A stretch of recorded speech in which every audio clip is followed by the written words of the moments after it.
Sean Ross Sapp here with EC3. We're going to talk about Slammiversary.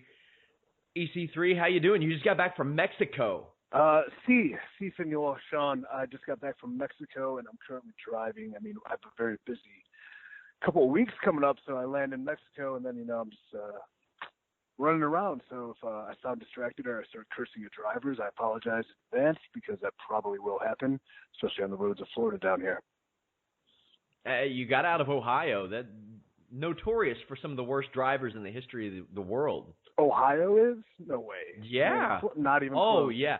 No, we have an abbreviation for them here in Kentucky. They're called FIFOs, and I'll tell you off the air what that stands for. I can probably assume. Oh, there's a new gentleman's club right down the street from me. It's called Lookers. Looks very shady. But yeah, I think every person or every state feels like someone else's state is the worst driving state. But I will tell you, from being a traveler, Ohio, not too bad. Florida, probably the worst. Massachusetts is maybe the most dangerous, but Florida's probably the most dangerous. I apologize. Massachusetts might be the worst, but they're very good at driving bad. Like, they know what they're doing. They drive horribly, but they know how to do it. So it's New like York they're consciously driving just horrible. Yeah, I mean, they can go 20 over the speed limit and fly through traffic, and they know what they're doing. They're very experienced at it. So, commendable, I guess. New York kind of blows. Jersey, I mean, what else blows? Let me think on it. I don't know. That's enough. So you got Slammiversary coming up this Sunday. You're facing Mike Bennett, who beat you, mind you. What does this match mean for you and for EC3 as a character? Well, yeah, he's the first man to have pinned me in TNA wrestling, and that's a pretty big deal. I think I've been through a lot. I've been against some of the best competition in the world. Not all of my victories in the past were of the utmost pristine and sportsmanship-like means, but one thing that never happened was no one could ever pin me, and Michael Bennett was the first one to do that. It's a commendable task. What does it mean to me for this match at Slammiversary? I mean, this is a big stage. This is a very big show for us. This is a time where, Michael Bennett and I we're kind of bizarre with each other, but we kind of have the same goals. So it's a very interesting dynamic we have together. Going into Slammiversary, I mean, we're the guys that want to steal the show, and as a match for EC3, it's a must-win to get back the only thing I really care about, and that's the TNA World Heavyweight Championship. Now, maybe it's just me reading too much into things. Do you think that EC3 probably? Do you think EC3 sees a lot of himself in Mike Bennett, because this is he's coming in with a lot of hype like EC3 did. He's on a hot streak like EC3 was, almost on top of the world like EC3 has been throughout his TNA run, but he's got that brash attitude. And you've been making him pay for it recently, but do you think that there's any of that in this program? Oh, I don't think you're reading too much into it at all. I think that's the story we're telling, and it's a really cool and unique story, and it's pretty true. I mean, flashy entrance, questionable haircut, brash. He has Maria. I at the time had Rockstar Spud. I mean, I guess that's kind of a wash. Yeah, there's a lot of similarities between us and the way he came in, and he came in hot. Maybe kind of overmatched with some of the more veteran guys, but somehow, some way holds on to become victorious, and the only thing that truly matters are victories.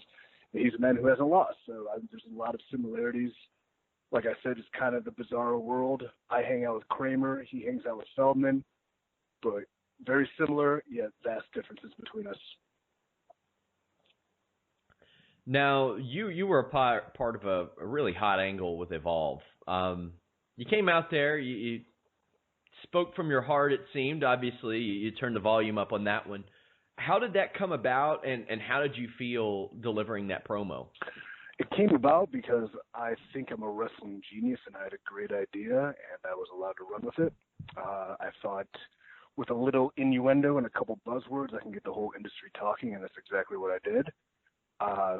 It's cool what I'm able to do. It's cool to be able to have kind of I don't know, I guess I could look at Evolve as a side project. If TNA is my band that I'm playing in, this is my little solo act over here at Evolve, and it's pretty cool, it's unique.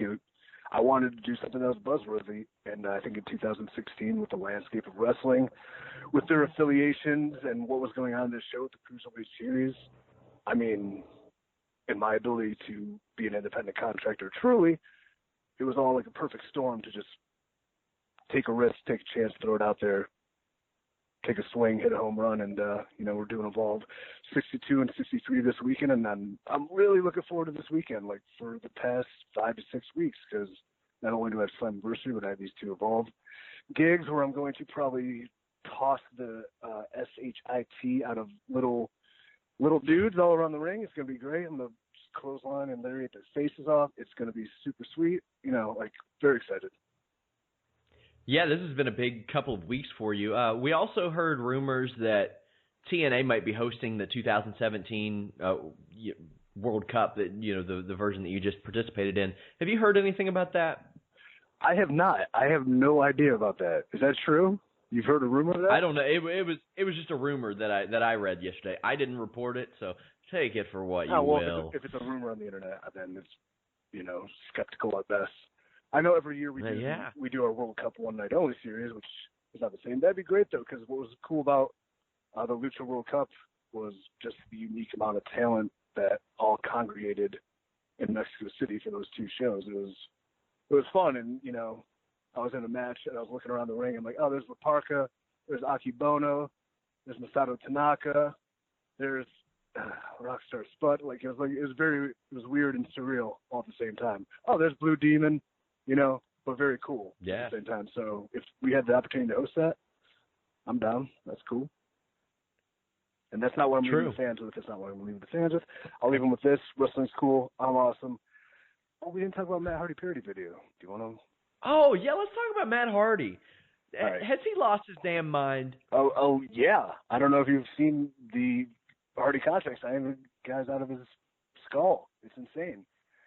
He called me the other day and left me a voicemail. I woke up from a nap, and it just said, "This is Matt Hardy. I hope your weekend is full of desolation. Goodbye." What a lunatic. Perfect. Yeah, so he they came out with a segment on national television that was met with a lot of buzz, a lot of people talking, and the way I look at this industry is good, bad, indifferent, doesn't matter. What matters is talking, and a lot of people were talking about it. So, so much so that I was down in Mexico with Eli Drake. Don't really see eye to eye with him. Rockstar Spud Tyrus, 2 of my worst enemies, and Josh Matthews. Indifferent. And we were just watching the segment, and that's ripe for parody. If we don't parody it, somebody else is going to. Somebody else is going to capitalize off of it. We're actually way better at it. So in a couple hours, we whipped up that little ditty and,